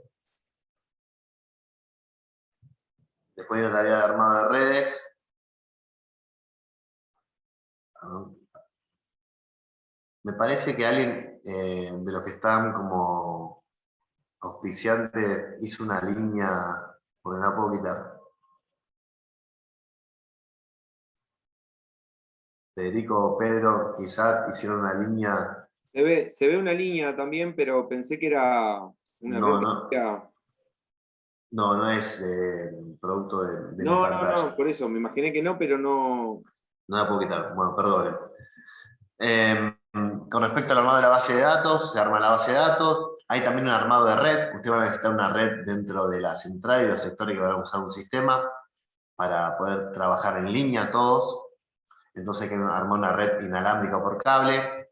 Hay que instalar computadoras, PC, lectores para poder trazar. Después el punto 4 se instala el software en el hospital, porque lo que se busca en los sistemas web o en los sistemas de escritorio es no tener una dependencia de Internet. Hoy Argentina no está preparada para sistemas 100% dependientes de Internet. Entonces los sistemas web lo que se hace es instalar en un servidor local. Hay una puesta a punto y una capacitación del personal en un proceso de implementación. Siempre se debe capacitar al usuario en el uso de la herramienta. Y después entra la etapa número 6, que es de ajuste, soporte y expansión, que es una etapa evolutiva año a año. Como podemos ver, en lo que se refiere al hardware, esto es una computadora, esto es una clínica, un hospital, perdón, un sanatorio en Buenos Aires. Vamos a necesitar siempre por lo menos una impresora de etiquetas, y después vamos a necesitar códigos, lectores de códigos, como son los que tengo en mi mano, que nos permiten leer las etiquetas o las microetiquetas etapa a etapa.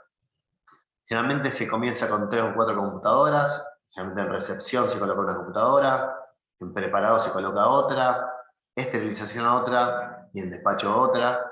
Obviamente si son centrales chicas, con una computadora se hace todo el proceso. Si son centrales grandes se pueden agregar múltiples computadoras, pero generalmente la recomendación es una computadora o una terminal de trabajo por sector operativo. Como bien le dije, el sistema que ustedes elijan tienen que tener la capacidad de escalarlo. Es decir, si ustedes quieren empezar con pocos procesos trazados y después ir aumentando, el sistema le debe permitir justamente evolucionar a lo largo de que la curva de aprendizaje y sus deseos se van cumpliendo. ¿Cómo es el tiempo con respecto al alcance del sistema? Generalmente entre los 2 y los 6 meses se instala en lo que es la central de esterilización. Se logra una curva de aprendizaje aproximadamente del 80-90% y se instala luego a los 8 y 12 meses, se expande el sistema a sectores principales como quirófano, como hemodinamia, gastro, y después muchos clientes se animan al año, a los 2 años, de llevar el proyecto de trazabilidad a casi todos los sectores críticos de la institución. Entonces, estos son los tiempos que nosotros relevamos, que ocurren en lo que es el aumento del alcance de la trazabilidad en un proyecto hospitalario, ¿no? Como conclusión, un sistema de trazabilidad siempre es un proyecto a largo plazo, por lo cual lo tienen que analizar de esa forma.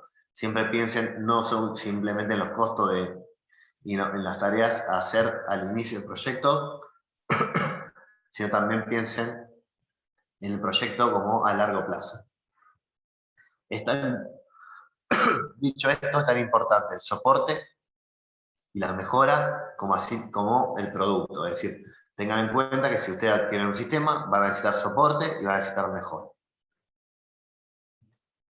Y también tengan en cuenta que todo proyecto de trazabilidad termina creciendo. Uno se entusiasma con los sistemas y quiere aumentar el alcance, por lo cual elijan herramientas que se puedan escalar y aumentar el alcance, como estuvimos viendo en las presentaciones anteriores, en los slides anteriores.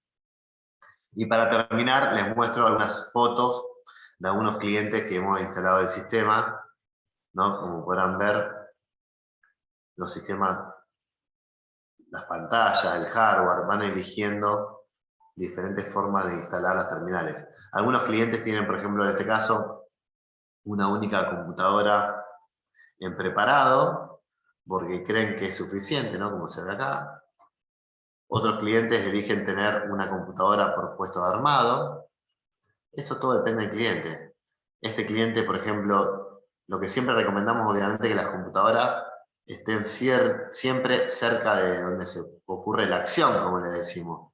¿Por qué? Porque como vamos a usar el sistema todo el tiempo, la computadora tiene que estar cerca de donde se ocurre el proceso de acondicionado, donde ocurre el proceso de lavado, donde ocurre el proceso de carga de equipo, donde ocurre el proceso de despacho, ¿no? Para darle confort al usuario. Todo sistema de trazabilidad necesita una impresora de etiquetas. Esto no podemos evitarlo por el momento. Acá fíjense que el cliente utiliza también lectores inalámbricos, ¿no? Entonces puede tener la computadora en la espalda, y entonces van escaneando y si ocurre un ruido, se dan vuelta y ven lo que ocurre. Acá estamos viendo los lectores, ¿no? Este es un lector con cable, ¿ven? Ese Entonces, podemos ir, perdón, pero por el tiempo para la... bien, perfecto. Bien, bueno, esto era simplemente mostrarles algunos ejemplos reales de centrales. Bueno, le agradezco a todos, disculpen algunas fallas técnicas, como es la línea que están viendo en este momento, y quedo dispuesto a preguntas, dudas, consultas. Bueno, algunas preguntas de la exposición.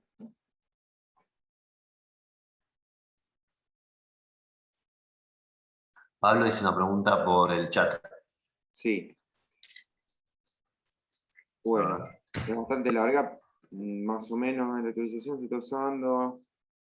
Mucho la fotografía aparecen.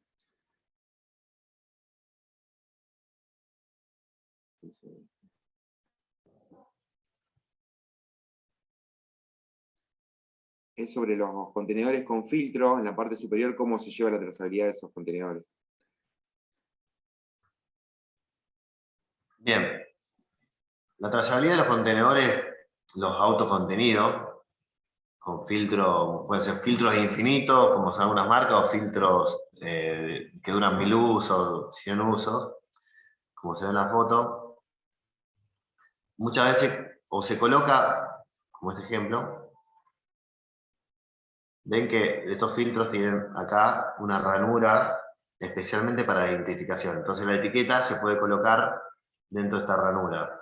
A veces los clientes ni siquiera ponen la ranura y lo pegan en el asa, en la empuñadura del contenedor. Pero generalmente en estos equipos se coloca o en la ranura, si es que la tiene, o se pega en el asa. Otros directamente no quieren imprimir la etiqueta y con la microetiqueta se hace la trazabilidad de esta caja. Pero la contra de usar la microetiqueta para hacer la trazabilidad es que no podemos imprimir información adicional como vencimiento, como nombre de la caja, etcétera, etcétera. Y en lo que respecta a los filtros, porque no entendí bien honestamente la consulta, pero es un tema muy interesante, también si marcamos el filtro con un código, y tenemos la identificación unívoca del filtro y de la caja, vamos a poder saber incluso hasta y darle de baja al filtro a una cierta cantidad de reusos. Fíjense en este ejemplo cómo toma importancia la codificación unívoca del filtro de la caja. Porque si le pegamos una microetiqueta o le escribimos un código manual, un código único a cada uno de los filtros y lo registramos en el sistema, vamos a poder decirle, bueno, este filtro lo quiero usar 1000 veces. Y el sistema solo nos va a ir calculando la cantidad de usos del filtro y automáticamente nos va a hacer descartar el filtro una vez que lleguemos a los 1000 usos. Entonces tengo otra foto, a ver, de las cajas. Bueno, en el video que vimos se veía como tenían la etiqueta de trazabilidad adherida al agarre de la caja.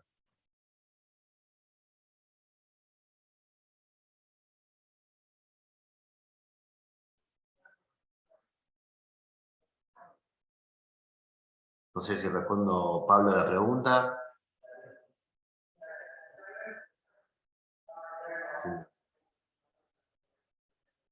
¿Alguna pregunta más para hacer?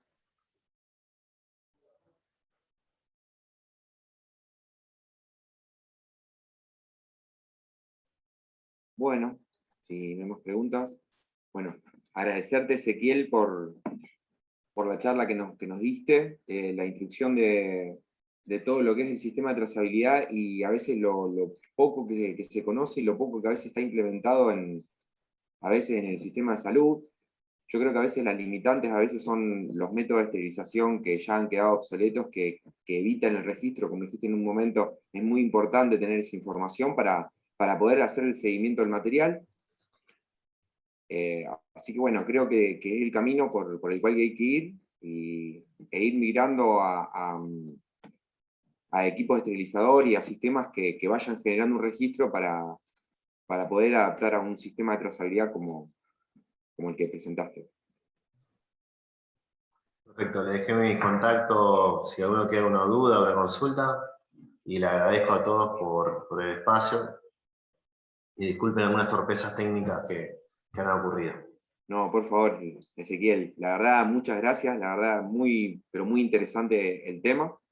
Esperemos bueno, que haya más personas, más usuarios de este sistema que recolecta muchísima información y permite utilizar indicadores bueno, marcan la forma de trabajo y bueno, es muy interesante. Así que te agradezco por tu tiempo. Saludos y gracias. Bueno, ahora vamos a seguir con la segunda exposición. Lo va a dar la farmacéutica Laura Grilli. Hola Laura, ¿estás? Hola, buenas tardes, ¿cómo están? Hola Laura, ¿cómo estás? Muy bien. Bueno, hoy te tocó exponer empaques de materiales, todo previo al proceso de esterilización y bueno, la verdad que es muy interesante el tema. Te damos la bienvenida. Muchas gracias. Esperen que... díganme, decime si lo estás viendo. Sí, ahí está pasando todo. Bárbaro. Comenzás. Ahí estamos. Perfecto. Bárbaro. Bueno, buenas tardes a todos. A mí me tocó dar empaques, que como dijo Ezequiel, nosotros siempre hablamos dentro del proceso de esterilización como un proceso circular, que lo llamamos círculo sanitario estéril, donde el producto biomédico hace un proceso en etapas en forma de círculo, ya que este producto biomédico es utilizado, luego llega a la central de esterilización donde realizamos el proceso de lavado. La siguiente etapa es el acondicionamiento y la siguiente etapa es el empaque, que parece una etapa simple, pero es muy importante, ya que nuestro objetivo siempre va a ser entregar a todas las áreas de la institución los dispositivos estériles, ¿no? Porque siempre hablamos de evitar el riesgo de infecciones intrahospitalarias. ¿Por qué lo consideramos un proceso complejo, el del empaque, cuando antes era algo muy simple? Una de las cuestiones es que ahora tenemos una disponibilidad de equipos biomédicos muy sofisticados para los procedimientos quirúrgicos, un número mayor de métodos de esterilización. Hace muchos años solo conocíamos el calor seco, después el calor húmedo, entonces los empaques se adaptaban a ese tipo de métodos. Ahora tenemos métodos gaseosos, de baja temperatura, radiación, lo que nos implica conocer o tener a disposición otro tipo de empaques. Obviamente elegir un empaque para nuestro producto biomédico exige conocimiento, porque tenemos que saber las características de cada tipo de empaque de acuerdo al método de esterilización y del producto biomédico, análisis y toma de decisiones. ¿Y esto por qué? Porque bueno, los empaques, o también llamado sistema de barrera estéril, está directamente relacionado con la efectividad. O sea, el costo de un empaque tiene que ver con la efectividad. Cuanto más efectivo es, más costoso. Algunas de las características de los sistemas de empaque es que debe permitir que el agente esterilizante penetre y esté en contacto con el producto médico. Tiene que ser una barrera efectiva para asegurar que el dispositivo conserve su esterilidad, en todo el proceso. Dejarse abrir de tal forma que se pueda extraer el dispositivo en forma séptica en su punto de uso. Y todo producto médico, para ser esterilizado, almacenado y luego transportado hasta el punto de uso, debe ser acondicionado en empaques que nosotros seleccionamos para que garantice la esterilidad en el tiempo, protegerlo del polvo y los microorganismos, y también protegerlo contra los daños durante su manipulación, porque este producto biomédico pasa por unas cuantas manos antes de llegar al usuario. Tenemos dos tipos de embalaje. Un embalaje primario, que es el que previene la recontaminación después de esterilizado, actúa como una barrera microbiana efectiva, ¿sí? Pero mientras debe ser una barrera microbiana efectiva, también tiene que permitir el paso del aire y del agente esterilizante. Pueden ser, normalmente usamos 2 capas de papel grado médico simple, o usamos pouch, que ya lo vamos a ver, o usamos contenedores con filtro, como mostró Ezequiel, que son los más lindos, digamos. Y luego tenemos un empaque secundario que lo usamos para facilitar el almacenaje de este producto médico y de que el transporte sea adecuado. El embalaje secundario normalmente es polietileno extra que ponemos al embalaje primario, porque ofrece una protección adicional contra el polvo y la acción mecánica, porque si tenemos la suerte de tener carros de cirugía donde el producto biomédico va protegido, a veces no, a veces van a la ventanilla, retiran el producto médico, por ahí pasea un poco por la institución, entonces tiene que tener un embalaje extra, que normalmente es polietileno o a veces contenedores. La Organización Panamericana de la Salud establece 10 criterios, hay más, para determinar qué características debe tener nuestro empaque. El primero de todos es la porosidad, que el empaque debe permitir que el agente esterilizante penetre, ¿sí? Pero debe tener una permeabilidad tal, una porosidad tal que no penetre partículas con bacterias. El segundo criterio es que debe ser resistente al estallido. Como nosotros sabemos, en muchos métodos de esterilización se usa, trabajan a baja presión. Por ejemplo, en el óxido de etileno debemos extraer el aire, ¿no?, de los empaques donde está el producto médico, luego inyectar el gas, luego extraer el gas. Todo eso hace que nuestro empaque esté sometido a diferencias de presión, y si el empaque no es el correcto, se puede generar un estallido y nosotros tenemos que reprocesar ese producto médico.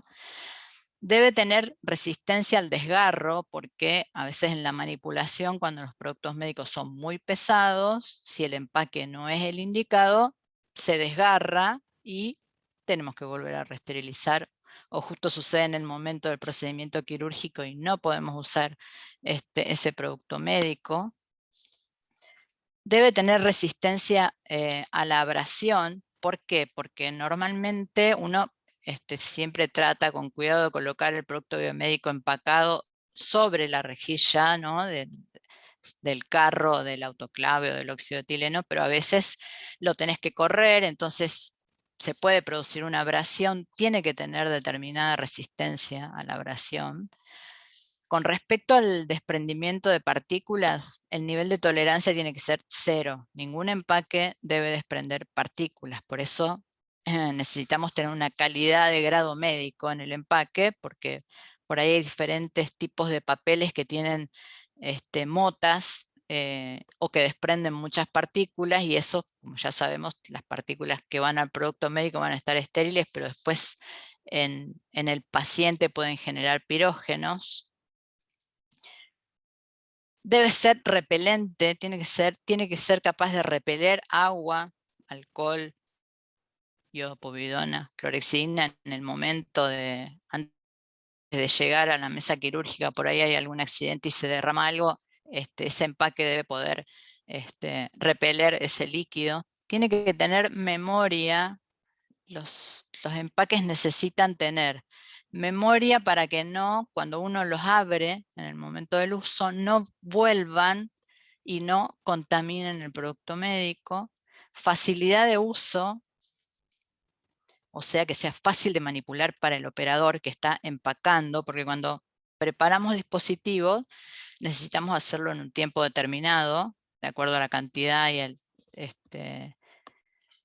y al tiempo que tenemos, y por ahí hay empaques que no son fáciles de manipular o que producen cortes en el operador por los filos, hay papeles muy filosos. Tiene que ser atóxico, por supuesto, ¿no? Según la ISO 11607, deben ser los empaques biocompatibles, no deben estar teñidos, o las tintas que usamos tienen que ser las adecuadas, ¿no?, al método de esterilización. Y tienen que tener resistencia al aire, y esto tiene que ver con que no tiene que dejar penetrar el polvo mientras el producto médico está almacenado. ¿Cuáles son los tipos de empaques de los cuales disponemos? El primero, y que todavía usamos, es la tela tejida, que puede ser algodón puro o una combinación de algodón y poliéster. Tiene que tener una trama determinada de 55 hilos por centímetro cuadrado para brindarnos la porosidad que nosotros necesitamos para que sea antibacterial. ¿Por qué se usa? Bueno, se usa en el armado de campos, por supuesto, de tela, pero aparte se usa cuando tenemos que envolver paquetes pesados o de mucho volumen. Obviamente ningún empaque es perfecto, todos tienen ventajas y desventajas. ¿Qué pasa con la tela tejida? La tenemos que relavar, y en cada relavado va perdiendo su capacidad de barrera. Tenemos que controlarla cuando vuelve del lavado, si tiene roturas o si tiene manchas. Y cada vez que la lavamos va perdiendo grosor, entonces yo tengo que estar validando continuamente si ese empaque de tela me está sirviendo como barrera. Obviamente, ¿qué reemplaza la tela tejida? La tela no tejida, que son diferentes tipos, son una combinación de celulosa y fibra sintética, o 100% de fibra sintética, producidas por métodos de fusión, que tienen todos los beneficios, ¿sí? Tiene una excelente resistencia a tensil, o sea que puedo empacar productos voluminosos, tiene mucha resistencia al desgarro, a la elongación, es antiestática, que dentro del quirófano eso es muy importante porque hay mucho equipamiento que produce estática, entonces yo no necesito sumar estática con el empaque. Es descartable, ¿sí? Lo que me evita que yo tenga que estar inspeccionando como en la tela textil. Y ¿cuál sería la desventaja de este empaque? Que es costoso. Después tenemos el papel craft, que se fabrica en Argentina según normas IRO 3106. Es blanco, tiene resistencia mecánica, posee un lado áspero y uno satinado. El lado áspero es el que permite la entrada del agente esterilizante. No libera pelusa. el gramaje que nosotros tenemos que usar es de 60 gramos por metro cuadrado. Tiene muchas ventajas ya que tiene un pH elevado, que no libera pelusa, que tiene una porosidad de menos de 0,3 micras, que es lo que necesitamos como un papel antibacterial. Tiene ausencia de almidón. Vieron que nosotros en la gasa siempre hacemos control de almidón para ver la calidad. En el papel no debería tener almidón porque eso afectaría la cantidad de gramos por metros cuadrados y su calidad, digamos. Obviamente papel craft tiene muy buena memoria. Después tenemos las bobinas de pouch, que son, se llaman pelables porque tienen un sistema de apertura aséptica muy bueno para el quirófano. Tiene un lado que es papel grado médico y un lado con un film con testigos químicos impresos. Sirven para utilizarlos en vapor y en óxido de etileno. Vienen distintas medidas que se adaptan a los diferentes tamaños de los productos biomédicos. Vienen con fuelle, sin fuelle. Se utiliza una selladora especial para pouch.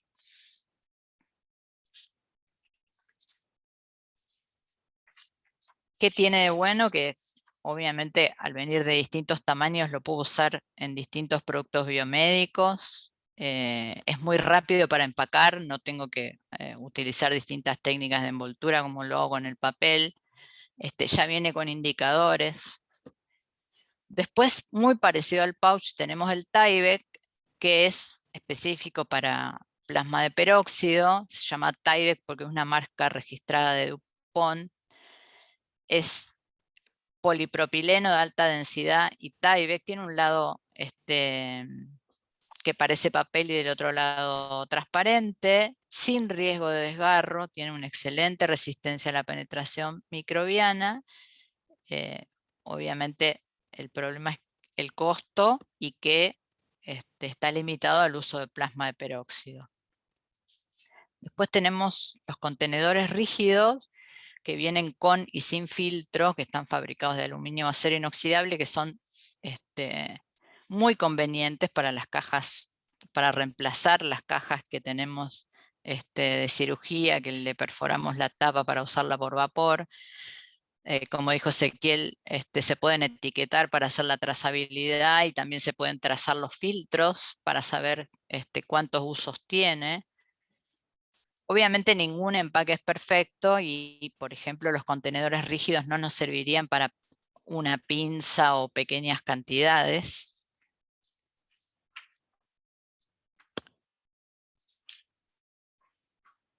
Obviamente la Organización Mundial de la Salud es como que emitió una tabla, ¿no?, sobre qué compatibilidades, sobre métodos de esterilización y empaques. Como podemos ver, para el vapor podemos usar el pouch, podemos usar el papel grado médico, podemos usar los contenedores con filtro, las telas de algodón, ¿no? Y cuando elegimos un empaque, hay puntos que tenemos que tener en cuenta que tienen que ser el mínimo desprendimiento de pelusa. O sea, yo tengo que hacer un análisis y decir, bueno, a ver, tengo que comprar. Tengo tela de algodón, por ejemplo, que tiene un desprendimiento de pelusa de un 57%, cuando sabemos que el desprendimiento de pelusas tiene un nivel, o sea, no tiene un nivel de tolerancia. Tenemos que decir que no, la tolerancia es 0. El polipropileno tiene un 2% y el papel crepado tiene un 4%. En cuanto a la penetración de partículas secas, el papel crepado tiene una penetración de 3, el polipropileno de 2 y la tela de algodón de 650 partículas. Entonces, por eso es que decimos que nosotros tenemos que siempre hacer un análisis de qué empaque vamos a elegir, de acuerdo al uso que le vamos a dar al producto médico, en qué lugar se va a usar, cuál es la cristicidad de ese producto médico, cuánto tiempo va a estar en un estante, por ejemplo. Obviamente también tenemos las técnicas para envolver, ¿no? Porque la técnica de envoltorio tiene que ver con la apertura que después va a hacer el operador de este producto médico. Todavía usamos la técnica de envoltorio tipo sobre o de envoltorio rectangular, que eso se evita cuando usamos pouch, ¿no? Pero obviamente por ahí, si tenemos la posibilidad, podemos usar pouch para todo, desde la confección de la gasa hasta la esterilización del instrumental, pero a veces tenemos que usar papel grado médico o papel craft para hacer la gasa y reservamos el pouch para lo que es óxido de etileno. Esto es más o menos una idea rápida de lo que sería un empaque. Siempre tenemos que validar los empaques si se ajustan a nuestros procesos y siempre hablar, tener una relación directa con el usuario para ver si ese empaque le sirve en el momento de la apertura, dónde lo va a dar. Y con respecto a eso hablamos de la vida estante. ¿Cuánto dura un producto esterilizado? Siempre nos preguntan, ¿cuánto dura estéril? Y bueno, la vida estante en realidad, según la AMI y la OR, es un evento relativo. ¿Qué quiere decir? Es el tiempo en que un material biomédico, según el tipo de envoltorio, según las condiciones de almacenamiento y el tipo de manipulación, permanece estéril. O sea, un producto biomédico cuyo empaque está en perfectas condiciones y está guardado en un lugar con humedad controlada, con filtración de aire, no tiene vencimiento su esterilidad. De todas formas, siempre tratamos de ponerle una fecha de vencimiento porque el usuario siempre tiene miedo o no sabe. Directamente, digamos que si le ponemos la fecha en que lo esterilizamos, podemos saber cuánto tiempo nos va a durar. Por eso hay una resolución, la 387 del 2004, que publicó una tabla de referencia con respecto a los vencimientos de acuerdo al tipo de envoltorio, a dónde era usado y dónde estaba guardado, ¿no? En esta tabla le asigna un puntaje a cada envoltorio. Después, esto se llama baremo. De acuerdo a ese puntaje es el tiempo que dura y dónde es guardado, ¿no? Yo solamente traje un pedacito de la tabla, pero si ustedes buscan la resolución, está toda la tabla y podemos sacar el cálculo del vencimiento de nuestro producto biomédico, desde una bolsa de gasas hasta una caja de videolaparoscopía.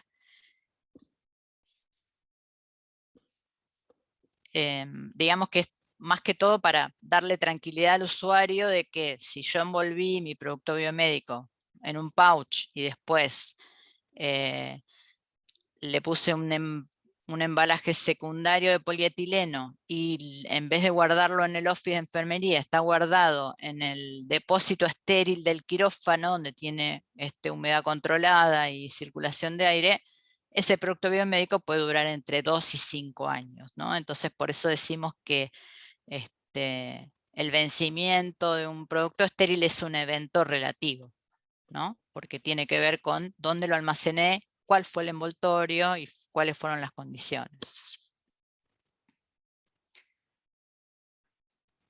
Bueno, lo mío fue bastante breve y bastante rápido, fue como un pantallazo de lo que serían los empaques, ¿no? Como toda en esterilización, siempre tenemos que hacer un análisis de costos, un análisis de posibilidades, cada cuánto tengo que comprar los empaques, qué tipo de empaques voy a usar, dónde se va a usar.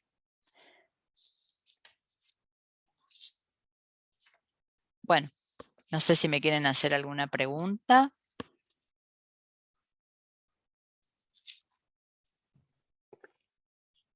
¿Alguna pregunta sobre el tema de empaque.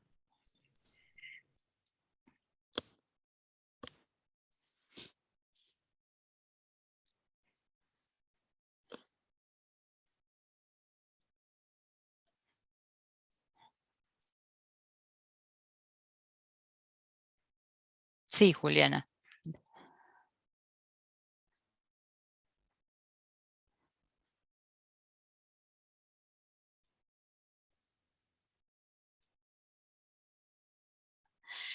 Bueno, Vanessa me pregunta ¿a qué se refiere con memoria? Es un poco difícil de explicarlo sin mostrarlo.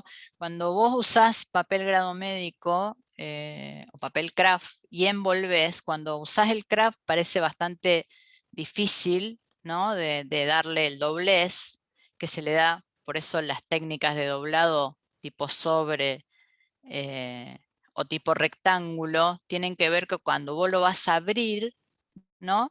El papel no vuelve sobre el producto biomédico, sino que queda abierto, ¿no? Entonces a eso se refiere con la memoria. Tiene que tener memoria para que no vuelva a tocar el producto biomédico, porque si no lo contamina, pierde la esterilidad.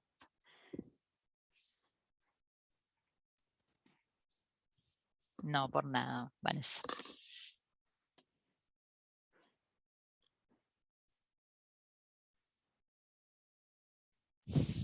¿Alguna otra pregunta?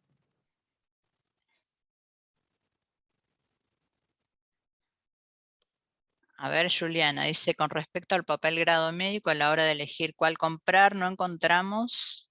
A ver, que no sé si... No tienen un número de PM o autorización de ANMAT. El que no está regulado por ANMAT es el CRAF, pero el papel grado médico tiene PM, ¿eh? Lo mismo que el pouch.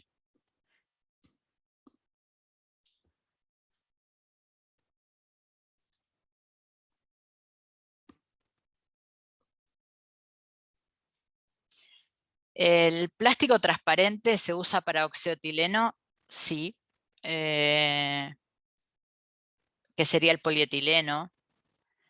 ¿Cuál es la contra que tiene el polietileno para usar como método de empaque primario, ¿no? Lo ideal es usarlo como método secundario. Es que el sellado tiene que ser perfecto, ¿sí? Porque si no, primero que no es resistente al estallido, te digo por experiencia, dentro del óxido de etileno, si vos no sacás todo el aire del empaque de polietileno, explota adentro, y si el sellado no es perfecto, que el sellado tiene que ver, el sellado de polietileno se hace con una selladora, si no es perfecto, no mantiene la esterilidad.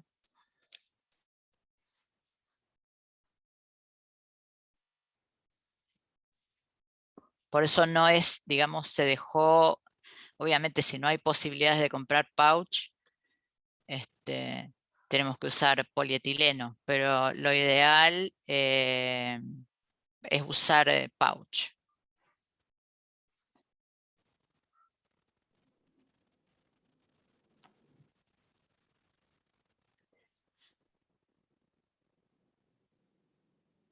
Bueno, no sé si hay más preguntas, pero bueno. Acá Vanessa, perdón, Pedro, Sí, acá Vanessa me pregunta una caja chica con doble pouch o con tela SMS. Mira, el tema del doble pouch es una controversia, porque la evidencia dice que solo con un solo pouch es suficiente, pero uno eso lo tiene que hablar con el usuario. Por ejemplo, nosotros a veces tenemos algunas que para cirugías cardíacas hay determinados elementos que nos piden con doble pouch, y entonces accedemos, ¿no? Si el producto es pequeño, eso se llamaría un empaque simultáneo, es un pouch adentro del otro, donde el primer empaque tiene que ser menor que el segundo y dejar la distancia correcta para que la apertura sea séptica.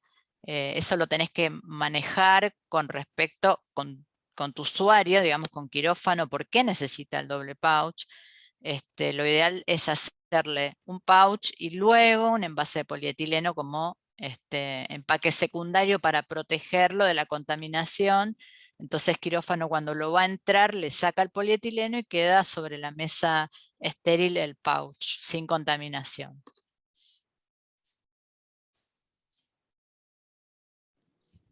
Sí, No, por nada.